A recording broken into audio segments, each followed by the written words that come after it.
In this video, I'm going to go over the symbolism that I asked you to track from when the emperor was divine. Before I do, I want to emphasize that symbolism is a really beautiful thing because there are a lot of ways to look at symbols. One person might see a symbol and it represents one thing to them, and someone else might see that same symbol in an entirely different way, and that's perfectly fine. So I'm going to go over what I see and what makes the most sense to me. But if you have something different, that doesn't necessarily mean you're wrong. I just want to make that clear. However, I do think it is worth watching this video and jotting down a note or two when you have something different, because you are going to take a short quiz on Emperor, and I want us all to be on the same page for that in particular. So the first symbol that we have is stains, and I actually gave you guys a little example of how to do this. So we looked at Mr. Lundy's register first, where he was trying to wipe a stain off of the register as he was talking to the mother, and we know the mother was getting ready. She knew that she was going to be interned, and so she was getting ready for that journey of leaving home. So then in the discussion, I talked about how Lundy and the mother both feel that tension of the evacuation, and he obviously doesn't dislike her. He's not upset with her or doesn't hate her, but he also doesn't really do much about it except sit there and try and wipe up that stain. And so perhaps, like I said here, that stain on the register is the average American acknowledging that the Japanese internment is wrong, but still being complicit in the injustice. And we know that stains are stains because they are long lasting. And so I think some of it has to do with like the long lasting effects of this injustice, right? And trying to wipe it away and trying to sweep it under the rug, and yet being unable to really do that because you can't wipe away someone's trauma, right? Okay, the other stain I want to talk about is with White Dog, and I asked you to look at pages 11 through 12, and in particular, I'm going to look at page 12. I'm so sorry because I'm about to traumatize you guys again. Of course, we know what happened to poor White Dog. It was somewhat of a mercy killing, right? She had to take care of the dog because, like, take care of it by killing it, so that it wouldn't starve to death while she leaves. But on page 12, talks about her gloves real quick. It says, she pulled off her gloves and looked at them. They were no longer white. She dropped them into the hole. Then, down at the bottom, it says, everything looked the same except the earth was a little darker where the hole had been, darker and wetter. The hole meaning where she buried White Dog. And here, the mother did kill the dog out of mercy, but that doesn't mean that she wanted to, obviously, right? The blood stain represents that her violent act will have lasting psychological effects, much like the internment of the Japanese Americans, right? So this trauma has long-lasting effects, and I think that's what the stains represent as a whole, this kind of long-lasting effects of trauma, in particular, in this case, the long-lasting effects of the trauma of being interned, the Japanese American internment. Okay, and while White Dog, the incident with White Dog kind of goes along with the symbol of stains, it also works, White Dog himself works as a symbol, a domesticated animal symbol. So also on pages 11 and 12, on page 11 in particular, it talks about when she is about to kill the dog, and she says, White Dog, look at me. White Dog raised his head. The woman was his mistress, and he did whatever she asked. She put on her white silk gloves and took out a roll of twine. Now just keep looking at me, she said. She tied White Dog to the tree. You've been a good dog, she said. You've been a good white dog. And I'll stop there for your sake and for mine. But let's go ahead and take a look. It says, White Dog trusts the mother to take care of him. He follows her every order, so he doesn't resist when she kills him. This mirrors Japanese Americans that trusted the U.S. government and actually consented to being sent to internment camps. And so I think with White Dog, he's kind of representative of trust and blind trust, unfortunately, in this case. So he's one domesticated animal in this, but there was also the bird. So that's on pages 19 and 20. It says, go, she said. She's trying to release the bird and make it free. Go, she said. The bird flapped his wings and flew up into the maple tree. She grabbed the broom from behind the stove and went outside and shook the branches of the tree. A spray of water fell from the leaves. Go, she shouted. Get out of here. The bird spread his wings and flew off into the night. Okay, so the bird struggled with actually leaving its cage, which is kind of interesting. Before being set free, the bird stays at the window and asks to be let back in. The bird is used to the cage, so it actually wants back in. And so this is the psychological power of incarceration, right? The false sense of safety that comes with being imprisoned, right? That sense of security. Like, I don't actually have to think for myself. I don't actually have to find food for myself. And so there's almost like a sense of safety and security while being imprisoned. It's a false sense, right? Because you've given up your liberties and your freedom. But the bird kind of represents that kind of disgusting comfort that comes with incarceration. And we do see that with the kids and the mother as well. When they go back, there's almost a little bit of fear because they have to face the world that is going to be unfriendly and unkind to them. So domesticated animals in general, both white dog and the bird, have to do with trust and a sense of security for their or with their abusers, or the one that is inflicting trauma, right?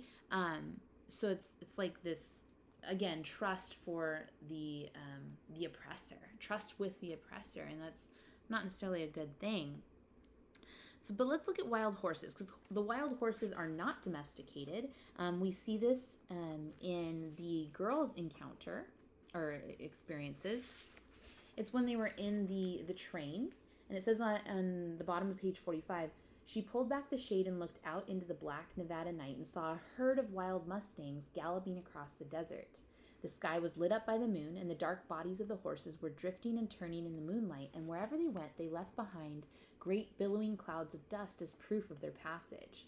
The girl lifted the shade and pulled her brother to the window and pressed his face gently to the glass, and when he saw the mustangs with their long legs and their flying manes and their sleek brown coats, he let out a low moan that sounded like a cry of pain, but was not. He watched the horses as they galloped towards the mountains, and he said very softly, "They're going away." The children see the wild horses out of the window of the train that is taking them to the camp. So while they are going towards a lack of freedom, they're seeing these horses with freedom. So they desire that same freedom. The horses represent the ideal state of freedom, something that the children will not truly attain in the novel, even when they are freed from the internment camps. And so while the domesticated animals maybe represent a sense of trust for the oppressor, the wild animals, in particular the wild horses, represent that desired freedom. The next one is the Japanese emperor. In particular, his name is Hirohito during World War II. And this is on page 52. The mother had told him, and remember, never say the emperor's name out loud. And then down towards the bottom, it says, whenever the boy walked past the shadow of a guard tower, he pulled his cap down low over his head and tried not to say the word. But sometimes it slipped out anyway. Hirohito, Hirohito, Hirohito. He said it quietly, quickly. He whispered it. Okay, in Japanese culture, especially during World War II and before that, the emperor was considered divine. He was a god. So Hirohito, when Japan lost the war to the U.S. said, you must renounce your divinity, meaning you must say, I am not a god, I am not divine. Okay, and that was a particular stipulation by the U.S. government. And that was more for humiliation, by the way, more than anything. This stipulation represented a loss of Japanese culture, pride, and, in particular, self-determination, the ability to kind of make decisions for themselves. As an act of resistance, the boy repeats Hirohito under his breath, symbolizing that he will not abandon his culture and heritage. So overall, in this book, the Japanese emperor represents Japanese culture, pride, and self-determination as a whole. All right, the next symbol is trees, and I think there's a really simple kind of representation there. It's not a super complicated one here, but there are a lot of different ways we see this work in the novel. So let's start with the leaf on page 12. It's a really brief one, but after the mother has killed White Dog, it says she plucked a leaf from a low-hanging branch and went back inside the house. And before we really get to this, we have to understand that trees are really quite stable, right? And so they have roots. They're not going anywhere, right? Whereas the mother knows she is going somewhere. Okay. Trees have permanency just like a home has permanency. The mother probably picks the leaf off of the tree as a memento of home, like a representation of home, before she leaves home for an undetermined amount of time, right? That leaf, just like a home, is permanent. It's going to be there, right? It's long lasting. It has roots. And so she is picking it and holding on to it because she knows that where she's going is not going to be home, and she doesn't even know how long. There's no kind of sense of security there. She doesn't know how long she will even be gone. On page 34, oh, I'm struggling there. Page 34, it talks about how they're fearful that there will be no trees. It's talking about New Mexico. It says, he said there were no trees there. No trees, said the man, and then he shook his head sadly as though this were a strange and terrible thing. Taiso, or Ted Ishimoto, is shocked that there will be a lack of trees at the camp. If trees represent home, then the camp without trees can never truly feel like a home, only a temporary dwelling, right? So pretty easy stuff there. Pages 85 and 100. Let's start with 85. This is kind of interesting. It says, the trees appeared suddenly and without warning on a sunny day in late November. They were willow saplings trucked in on flatbeds from some faraway place. Later down it says, all day long the men in each block planted the trees in front of the mess halls and at evenly spaced intervals along either side of the fire breaks. Then again further down, at the end of the day when nobody was looking, the boy plucked a small green leaf from a tree and slipped it into his pocket. The next morning, he put it into an envelope and sent it to Lordsburg. Then it says, the soil's too alkaline, said his mother. Those trees won't last through the winter. Then on page 100, it says, well, only the willow trees had not survived the winter, so the mother was right. Their sap had not risen, their branches were still bare. The girl broke off a twig and put it between her teeth. Dead, she said. And secretly, the boy blamed himself. I shouldn't have plucked that leaf. This is such an interesting detail in this story. The army actually plants trees, but it's kind of like a pathetic attempt to make the camp feel more like home, and I think very practical attempt to offer some much needed shade. But unfortunately, they all die, and I think the fact that they all die represents that because this really isn't truly home, there is no actual freedom here, there are no real roots or permanency, this can't really be home, okay? Then on page 102, there's another attempt to make it more homey. The street signs. It says, several days later, the street signs appeared. Suddenly, there was an Elm Street, a Willow Street, a Cottonwood Way. Alexandria Avenue ran from east to west past the administration offices. Greasewood Way led straight to the sewer pump. Okay, so you kind of have to know this, and I think some of you guys probably did recognize this, but elm, willow, cottonwood, greasewood, those are all names of trees, right?